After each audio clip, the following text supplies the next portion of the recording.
എല്ലാവർക്കും നമസ്കാരം. അങ്ങനെ കോൺഗ്രസ് നേതാവും തിരുവനന്തപുരം എംപിയുമായ ഡോക്ടർ ശശി തരൂർ കേന്ദ്ര സർക്കാരിൻ്റെ ഫോറിൻ ഔട്ട്റീച്ച് പരിപാടിയുടെ ഭാഗമായി മാറുകയാണ്. കേവലം ഭാഗമായി മാറുന്നു എന്ന് മാത്രമല്ല, അദ്ദേഹം ഇത്തരത്തിലുള്ള വിവിധ പ്രതിനിധി സംഘങ്ങളിൽ ഒന്നിനെ നയിക്കുകയും ചെയ്യും. ഇത് കോൺഗ്രസിന് ഒരു കനത്ത പ്രഹരമായിട്ടാണ് നമ്മളെല്ലാവരും തന്നെ കാണേണ്ടത്. കാരണം രാഷ്ട്രീയമായി കോൺഗ്രസിൻ്റെ പല അഭിപ്രായങ്ങളും ശശി തരൂർ ഈ ഒരു സമയത്ത് പ്രകടിപ്പിച്ചിരുന്നില്ല എന്ന് മാത്രമല്ല, കിട്ടിയ അവസരങ്ങളിലൊക്കെ തന്നെ ഓപ്പറേഷൻ സിന്ദൂറുമായി ബന്ധപ്പെട്ട് കോൺഗ്രസ് ഉന്നയിക്കുന്ന ആരോപണങ്ങളൊക്കെ തന്നെ അസ്ഥാനത്തുള്ളതാണ് എന്നോ അല്ലെങ്കിൽ അവാസ്തവമാണ് അതിൻ്റെ കാര്യങ്ങൾ, സാഹചര്യങ്ങൾ എന്നൊക്കെ വിശദീകരിക്കുന്നതിന് വേണ്ടി ശ്രമിച്ചയാൾ കൂടിയാണ്. അതുകൊണ്ട് തന്നെയാണ് ഒരുപക്ഷെ ഇടയ്ക്ക് ഒരു വാർത്ത വന്നത്, ശശി തരൂരിന് കോൺഗ്രസ് ഒരു ലക്ഷ്മണരേഖ വരച്ചിട്ടുണ്ട് എന്ന് പരോക്ഷമായിട്ട് ഒരു താക്കീത് അദ്ദേഹത്തിന് കോൺഗ്രസിൻ്റെ ഒരു ഉന്നതാധികാര സമിതിയിൽ വെച്ച് നൽകിയിരുന്നു എന്നത്. അപ്പോൾ ഈ ഒരു ഘട്ടത്തിൽ വളരെ കൃത്യമായിട്ടുള്ള ഒരു പൊളിറ്റിക്കൽ മൂവ് BJPയുടെ ഭാഗത്തു നിന്നുണ്ടായിരിക്കുകയാണ്. അങ്ങനെ ശശി തരൂരിനെ തങ്ങളുടെ നിലപാടിനൊപ്പം തന്നെ ചേർത്ത് നിർത്തുന്നതിനും അതിന് ഔദ്യോഗികമായി അദ്ദേഹത്തിന് ഒരു പദവി, ഒരു വലിയ ചുമതല അത് നൽകുന്നതിനും BJP ശ്രമിച്ചിരിക്കുകയാണ്. രാഹുൽ ഗാന്ധി പേര് വെട്ടിയെടുത്ത് നരേന്ദ്രമോദി പേര് കൂട്ടിച്ചേർത്തു. അതിൻ്റെ വരുവരായികൾ എന്തൊക്കെയാണ്, എന്താണ് ഇതിൻ്റെ ഭാവി, ശശി തരൂർ ഇനി എങ്ങോട്ടാണ്, ഈ കാര്യങ്ങളാണ് ഈ വീഡിയോയിൽ പരിശോധിക്കുന്നത്. തുടർന്ന് കാണുക. ഇവിടുത്തെ ഏറ്റവും പ്രധാനപ്പെട്ട കാര്യം, ശശി തരൂർ ഈ ഒരു സമയത്തെടുത്തിരുന്ന അദ്ദേഹത്തിൻ്റെ രാജ്യത്തിനോട് ചേർന്ന് നിൽക്കുന്ന ദേശീയതയിൽ അടിയുറച്ച നിലപാടുകൾക്കുള്ള കൃത്യമായിട്ടുള്ള അംഗീകാരം കേന്ദ്ര സർക്കാരിൻ്റെ ഭാഗത്തു നിന്ന് അദ്ദേഹത്തിന് കിട്ടി എന്നതിലാണ്. നമുക്കറിയാം, നമ്മുടെ നാട്ടിലുള്ള പല ദേശീയ മാധ്യമങ്ങൾ, പ്രത്യേകിച്ച് ഇംഗ്ലീഷിൽ കമ്മ്യൂണിക്കേറ്റ് ചെയ്യുന്ന മാധ്യമങ്ങൾ, ഒപ്പം വിദേശത്തു നിന്നുള്ള അനവധി പ്രമുഖ മാധ്യമ സ്ഥാപനങ്ങൾ, ഇവരൊക്കെ ഈ ഒരു ഓപ്പറേഷൻ സിന്ദൂർ നടക്കുന്ന സമയത്ത് ഇതിൻ്റെ കാര്യങ്ങളെക്കുറിച്ച് പൊളിറ്റിക്കലായിട്ടുള്ള ഒരു ക്ലാരിറ്റി കിട്ടുന്നതിന് വേണ്ടി സമീപിച്ച ചുരുക്കം ചില രാഷ്ട്രീയ നേതാക്കളിൽ ഒരാൾ ഡോക്ടർ ശശി തരൂരാണ്. അദ്ദേഹം വളരെ കൃത്യമായി അതിനെക്കുറിച്ച് ആർട്ടിക്കുലേറ്റ് ചെയ്തു, വളരെ കൃത്യമായി നമ്മുടെ പൊസിഷൻ അദ്ദേഹം ഡിഫെൻഡ് ചെയ്തു.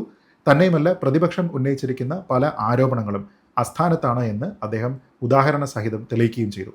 ഇപ്പോൾ അമേരിക്കൻ പ്രസിഡന്റ് ഡൊണാൾഡ് ട്രംപ് പറഞ്ഞിരുന്ന വീരവാദം ഒക്കെ തന്നെയും ക്രെഡിറ്റ് അടിച്ചെടുക്കുന്നതിന് വേണ്ടിയിട്ട് അദ്ദേഹം പറയുകയാണ് എന്നും അങ്ങനെ ഒരു മധ്യസ്ഥത ഉണ്ടായിട്ടില്ല, അങ്ങനെ ഉണ്ടാകാനുള്ള സാഹചര്യമില്ല എന്ന് വളരെ കൃത്യമായിട്ട് അദ്ദേഹം പറഞ്ഞു.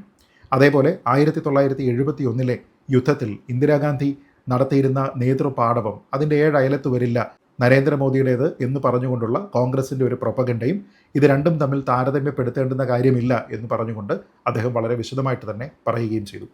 ഈ തീവ്രവാദികൾ പഹൽഗാമിലെ ആക്രമണം നയിച്ചവർ എവിടെയാണ് എന്നുള്ള ചില ചോദ്യങ്ങൾ കോൺഗ്രസ് നേതാക്കന്മാർ ആവർത്തിച്ച് ചോദിക്കുന്ന സമയത്ത് ശശി തരൂർ തന്നെ പറഞ്ഞു, അവരെ ഒരുപക്ഷെ പിടികൂടാൻ ആഴ്ചകളോ മാസങ്ങളോ വർഷങ്ങളോ വേണ്ടി വന്നേക്കും എന്ന്. അങ്ങനെ കോൺഗ്രസ് ഉയർത്തിയിരിക്കുന്ന എല്ലാ കാര്യങ്ങൾക്കും വളരെ കൃത്യമായിട്ടുള്ള ഒരു മറുപടി അവിടെ ശശി തരൂർ തന്നെ നൽകി.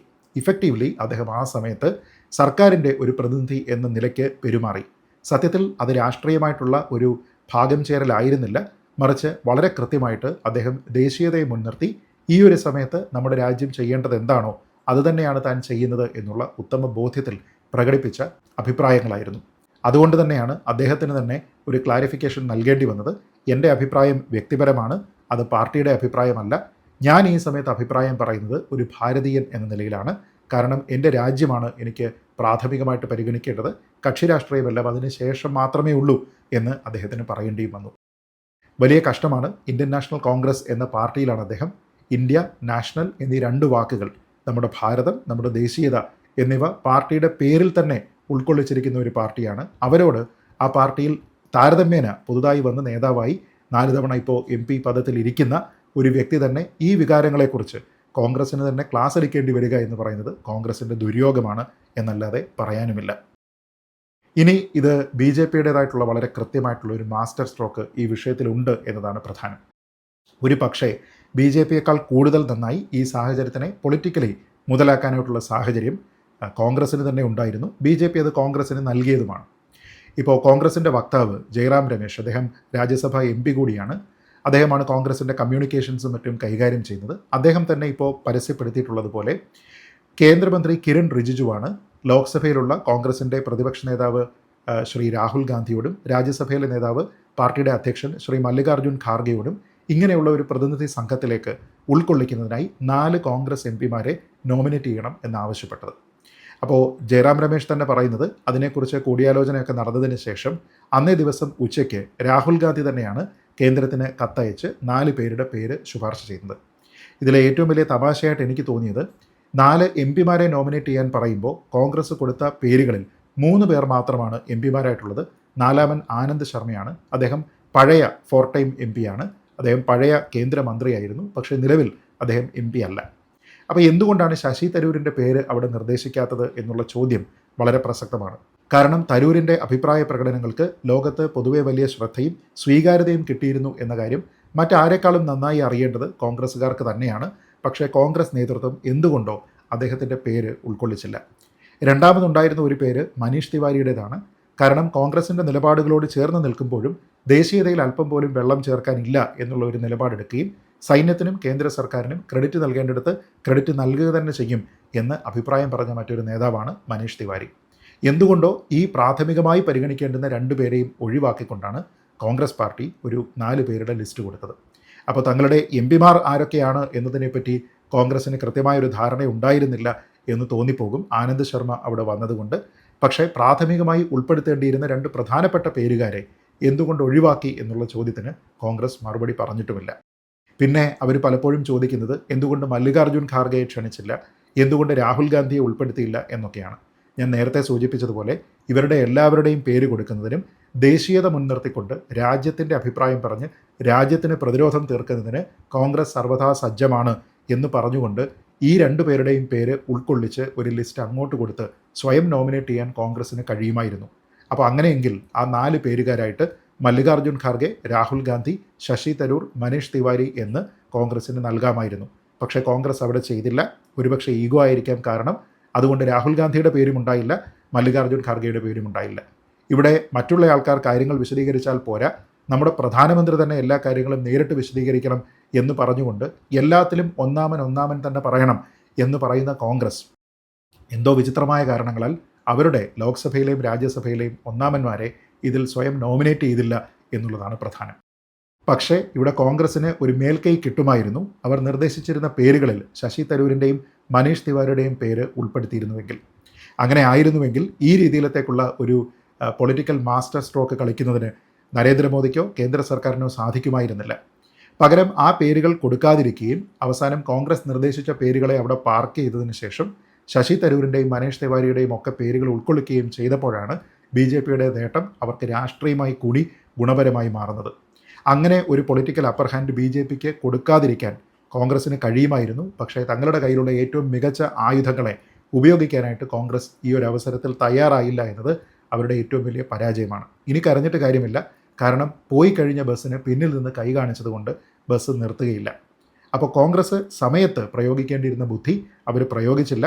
തന്നെയുമല്ല, രാഷ്ട്രീയമായിട്ടുള്ള പല കാര്യങ്ങളിലും അഭിപ്രായ ഭിന്നതകളുണ്ട് എങ്കിലും ഈ ഓപ്പറേഷൻ സിന്ദൂറുമായി ബന്ധപ്പെട്ടും നയതന്ത്രപരമായിട്ടുമൊക്കെ പല കാര്യങ്ങളിലും ചോദ്യങ്ങൾ ചോദിക്കുന്നുണ്ടെങ്കിലും ഒരു പ്രത്യേക പാർലമെൻറ്റ് സെഷൻ ഇപ്പോൾ വേണം എന്നവർ ആവശ്യപ്പെടുന്നുണ്ടെങ്കിലും രാജ്യത്തിനെ പ്രതിരോധിക്കുന്നതിന് വേണ്ടി ഞങ്ങൾ സർവ്വതാ സജ്ജമാണ്, അതിന് ഞങ്ങളുടെ ഏറ്റവും മികച്ച ആൾക്കാരെ തന്നെ ഞങ്ങൾ മുന്നോട്ട് വയ്ക്കുന്നു എന്നും പറയാനുണ്ടായിരുന്ന ദേശീയതയോട് ചേർന്ന് നിൽക്കുന്ന ഒരു നിലപാട് സ്വീകരിച്ച് കയ്യടി കിട്ടാൻ ഉണ്ടായിരുന്ന ഒരവസരമാണ് കോൺഗ്രസ് ഇവിടെ വെറുതെ കൊണ്ടുപോയി കളഞ്ഞതും BJPക്ക് ആ അവസരം ഒരു സ്വർണ്ണ താലത്തിൽ വെച്ച് അങ്ങോട്ട് സമ്മാനിക്കുകയും ചെയ്തത്. അപ്പോൾ ഇതൊക്കെ തന്നെ ഒരുപക്ഷെ കോൺഗ്രസിൻ്റെ കേന്ദ്ര നേതൃത്വം, അവരുടെ ഹൈക്കമാൻഡ്, രാഹുൽ ഗാന്ധിയുടെയും മല്ലികാർജ്ജുൻ ഖാർഗെയുടെയും ഉപദേശകർ ഇവരുടെയൊക്കെ തന്നെ ബുദ്ധിശൂന്യതയുടെ ഭാഗമായിരിക്കാം. അതല്ലായിരുന്നുവെങ്കിൽ ഈ ഒരു സമയം കോൺഗ്രസ് പ്രയോജനപ്പെടുത്തേണ്ടത് ഈ നിലയ്ക്കായിരുന്നില്ല. അവരുടെ ഏറ്റവും മികച്ച ആൾക്കാരെ കൊടുക്കാമായിരുന്നു. പക്ഷേ അത് ചെയ്തില്ല. പകരം അതേ നാണയത്തിൽ ഒരു തിരിച്ചടി നൽകാൻ BJPക്ക് അവർ കൃത്യമായിട്ടുള്ള അവസരമുണ്ടാക്കി കൊടുക്കുകയും ചെയ്തു എന്നുള്ളതാണ് പ്രധാനം. ഇനി രാഹുൽ ഗാന്ധി ഇങ്ങനെയൊക്കെ പറഞ്ഞു കഴിഞ്ഞാലും ശശി തരൂർ എന്ത് തരത്തിലുള്ള നിലപാടാണ് സ്വീകരിക്കാൻ പോകുന്നത് എന്നുള്ള ഒരു ചർച്ചയാണ് ഒരുപക്ഷെ പൊളിറ്റിക്കൽ സർക്കിൾസിൽ കൂടുതൽ രസകരമായി ഇപ്പോൾ ഓടിക്കൊണ്ടിരിക്കുന്നത്. നമുക്കറിയാം, ശശി തരൂർ ഇപ്പോൾ ഒരു MP എന്ന നിലയിൽ 4ാമത്തെ ടൈമിലാണ്. അദ്ദേഹം മുമ്പ് പല ഘട്ടങ്ങളിലും BJPയോട് ചേർന്ന് നിൽക്കുന്ന പല നിലപാടുകളും സ്വീകരിച്ചിട്ടുണ്ട്. ഇപ്പോൾ ഉദാഹരണത്തിന് G20 ഇവിടെ വളരെ വിജയകരമായിട്ട് നടത്തുന്ന സമയത്ത് മറ്റുള്ള ആൾക്കാർ അഭിനന്ദിച്ചില്ല എങ്കിലും ശശി തരൂർ കേന്ദ്ര സർക്കാരിനെ അതിൻ്റെ സംഘാടന മികവിന് വളരെ കാര്യമായിട്ട് അഭിനന്ദിച്ചതാണ്. ആർട്ടിക്കിൾ 370 പുനഃപരിശോധിക്കുന്നു എന്ന കാര്യം വന്നപ്പോൾ അതിന് അനുകൂലമായിട്ടുള്ള ഒരു നിലപാട് എടുത്തതാണ് അദ്ദേഹം. അതാണ് ജനങ്ങൾക്ക് കൂടുതൽ നല്ലത് എങ്കിൽ അത് പരിശോധിക്കപ്പെടണം എന്ന് പറഞ്ഞതാണ്. ഇസ്രയേലും ഹമാസുമായിട്ടുള്ള ഒരു സംഘർഷം നടക്കുന്ന സമയത്ത് കോൺഗ്രസിൻ്റെ തന്നെ ഏറ്റവും പ്രധാനപ്പെട്ട സഖ്യകക്ഷിയായിട്ടുള്ള മുസ്ലിം ലീഗ് നടത്തിയിരുന്ന ഒരു സമ്മേളനത്തിൽ വെച്ച് ഹമാസിനെ തീവ്രവാദികൾ എന്ന് വിളിച്ചയാളാണ്. പിന്നീട് ഒരിക്കൽ പോലും നിലപാടുകൾ മാറ്റാത്തയാളാണ്. അങ്ങനെ പല വിഷയങ്ങളിലും ഒരുപക്ഷെ BJP എടുക്കുന്ന നിലപാടുകളോട് ചേർന്ന് നിന്നിട്ടുള്ള ആളാണ് ശശി തരൂർ. ഇതിലൊന്നും തന്നെ അദ്ദേഹം തൻ്റെ അഭിപ്രായം മാറ്റിയിട്ടില്ല എന്നുള്ളതും പ്രസക്തമാണ്. അപ്പോൾ അങ്ങനെയുള്ള ശശി തരൂർ ഈ ഒരു വിഷയം കൊണ്ട് പാർട്ടി വിട്ടു പോകുമോ എന്ന് ചോദിച്ചാൽ, അങ്ങനെ പാർട്ടി വിട്ടു പോവുക എന്നത് ശശി തരൂർ എടുക്കുന്ന ഒരു തീരുമാനമാകും എന്ന് ഞാൻ കരുതുന്നില്ല. ഒരുപക്ഷെ കോൺഗ്രസ് അല്പം ബുദ്ധി പ്രയോഗിക്കേണ്ടത് ഇവിടെയാണ്. ശശി തരൂർ ഇപ്പോൾ ചെയ്തിരിക്കുന്ന കാര്യങ്ങൾ മറ്റേതൊരു നേതാവാണ് ചെയ്തിരുന്നത് എങ്കിലും പല നടപടികളും ഒരുപക്ഷെ നേരിടേണ്ടി വരുമായിരുന്നു. പക്ഷേ ആൾ ശശി തരൂർ ആയതുകൊണ്ടും ഒരുപക്ഷെ ശശി തരൂർ അല്ലാതെ മറ്റൊരു കോൺഗ്രസ്സുകാരനും തിരുവനന്തപുരത്ത് മത്സരിച്ചാൽ ആ സീറ്റ് നിലനിർത്താൻ കോൺഗ്രസ്സിനാകുമായിരുന്നില്ല എന്നുള്ള ഒരു തിരിച്ചറിവിൻ്റെയും ഒക്കെ അടിസ്ഥാനത്തിലാകും അദ്ദേഹത്തിനെ തള്ളിക്കളയാനായിട്ട് കോൺഗ്രസ്സിന് ഇപ്പോഴും സാധിക്കാത്തത്. അതുകൊണ്ട് തന്നെ ശശി തരൂർ സ്വയം പാർട്ടി വിട്ടു പോകും എന്നെനിക്ക് തോന്നുന്നില്ല. മറിച്ച് കോൺഗ്രസ് അദ്ദേഹത്തിനെതിരെ എന്തെങ്കിലും തരത്തിലുള്ള ഒരു നടപടി എടുത്തു കഴിഞ്ഞാൽ അദ്ദേഹത്തിന് ഒരുപക്ഷെ അങ്ങനെ പോകാൻ നിർബന്ധിതനായി തീരുന്ന ഒരു സാഹചര്യം ഉണ്ടായേക്കാം. അങ്ങനെ ഒരു സാഹചര്യത്തിലല്ലാതെ അദ്ദേഹം പാർട്ടി വിട്ടു പോകുമോ എന്ന് എനിക്ക് വലിയ സംശയമുണ്ട്. എന്തായാലും അങ്ങനെ ഒരു തീരുമാനം ഈ ഒരു ഘട്ടത്തിൽ കോൺഗ്രസ് എടുത്താൽ അത് ആത്മഹത്യാപരമായിട്ടുള്ള ഒരു നിലപാടായി പോകും എന്ന കാര്യത്തിൽ സംശയമില്ല. കാരണം ഇപ്പോൾ ദേശത്തിൻ്റെ മൊത്തത്തിലുള്ള വികാരം കേന്ദ്ര സർക്കാരിനൊപ്പമാണ്, നമ്മുടെ സൈന്യത്തിനൊപ്പമാണ്. അതുകൊണ്ട് തന്നെ നമ്മുടെ നടപടികളെയൊക്കെ തന്നെ ചോദ്യം ചെയ്യുക, അനവസരത്തിൽ ചോദ്യങ്ങൾ ചോദിക്കുക തുടങ്ങിയ കാര്യങ്ങളെല്ലാം തന്നെ ഒഴിവാക്കി ശശി തരൂർ പുലർത്തുന്ന മെച്യൂരിറ്റി, ആ ഒരു പക്വത, അതാണ് കോൺഗ്രസ് ഒരുപക്ഷെ ഈ ഘട്ടത്തിൽ പ്രദർശിപ്പിക്കേണ്ടത്. അത് കോൺഗ്രസ് കാണിക്കാതെ ഇരുന്നാൽ കോൺഗ്രസ്സിന് തന്നെയാകും നഷ്ടമുണ്ടാവുക. അതുകൊണ്ട് ശശി തരൂരിനെതിരെ എന്ത് നടപടി ഈ ഘട്ടത്തിൽ കോൺഗ്രസ് സ്വീകരിച്ചാലും അത് പൊതുജനങ്ങളുടെ ഇടയിൽ അദ്ദേഹത്തിൻ്റെ സ്വീകാര്യത വർദ്ധിക്കുന്നതിനും ഇനി അഥവാ അദ്ദേഹം BJPയിലേക്ക് ഒരു പൊളിറ്റിക്കൽ മൂവ് നടത്തിയാൽ അതിനെ പൂർണ്ണമായിട്ടും ആൾക്കാരുടെ കണ്ണുകളിൽ ന്യായം എന്ന് തോന്നിപ്പിക്കുന്ന രീതിയിലത്തേക്ക് പ്രേരിപ്പിക്കുകയുമാകും കോൺഗ്രസ് ചെയ്യുക. ആ തരത്തിലുള്ള ഒരു മണ്ടത്തരം കോൺഗ്രസിൻ്റെ ഭാഗത്തു നിന്ന് ഉണ്ടാകുമോ എന്ന് ചോദിച്ചാൽ എനിക്കറിയില്ല. കാരണം പാർട്ടി കോൺഗ്രസ് ആണ്. ഒരുപക്ഷെ അവർക്കിപ്പോൾ ശശി തരൂരിനെ നോമിനേറ്റ് ചെയ്തുകൊണ്ട് കിട്ടാമായിരുന്ന കയ്യടികൾ അവർ വേണ്ട എന്ന് മനഃപൂർവ്വം വെച്ചിരിക്കുകയുമാണ്. തന്നെയുമല്ല, പല വിഡ്ഢിത്തങ്ങളും ഇപ്പോൾ കോൺഗ്രസ് വീണ്ടും ചെയ്യുന്നുമുണ്ട്. എന്തുകൊണ്ട് രാഹുൽ ഗാന്ധിയെ ഈ ഒരു പാനലിൽ ഉൾപ്പെടുത്തിയില്ല എന്ന് കോൺഗ്രസ്സുകാർ ചോദിക്കുമ്പോൾ തന്നെ രാഹുൽ ഗാന്ധിയുടെ പ്രവൃത്തികൾ, അദ്ദേഹത്തിൻ്റെ ചോദ്യങ്ങൾ, അദ്ദേഹത്തിൻ്റെ സംശയങ്ങളൊക്കെ ദേശീയ താല്പര്യത്തിലുള്ളതാണോ എന്നുള്ളതാണ് പ്രധാനം. ഇപ്പോൾ ഈ കഴിഞ്ഞ ദിവസം ANI എന്ന മാധ്യമത്തിന് നമ്മുടെ വിദേശകാര്യ മന്ത്രി ഡോക്ടർ S ജയശങ്കർ ഒരു അഭിമുഖം നൽകുമ്പോൾ അദ്ദേഹം പറഞ്ഞത്, at the start of the mission നമ്മൾ പാകിസ്ഥാന് വാർണിംഗ് കൊടുത്തിരുന്നു. അവരുടെ ടെററിസ്റ്റ് കേന്ദ്രങ്ങൾ മാത്രമാണ് നമ്മൾ ആക്രമിക്കുന്നത്, സിവിലിയൻസിനെയോ സൈനിക ഇൻഫ്രാസ്ട്രക്ചറിനെയോ നമ്മൾ ആക്രമിക്കുന്നില്ല. അതുകൊണ്ട് തന്നെ തിരിച്ചടിക്ക് വരരുത് എന്ന് നമ്മളൊരു ഉപദേശം നൽകിയിരുന്നു. ആ ഉപദേശം സ്വീകരിക്കാൻ അവർ തയ്യാറായില്ല എന്നാണ് അദ്ദേഹം പറഞ്ഞത്. അതുകൊണ്ട് ശക്തമായിട്ടുള്ള തിരിച്ചടി നമുക്ക് നൽകേണ്ടി വന്നു എന്ന് പറഞ്ഞു.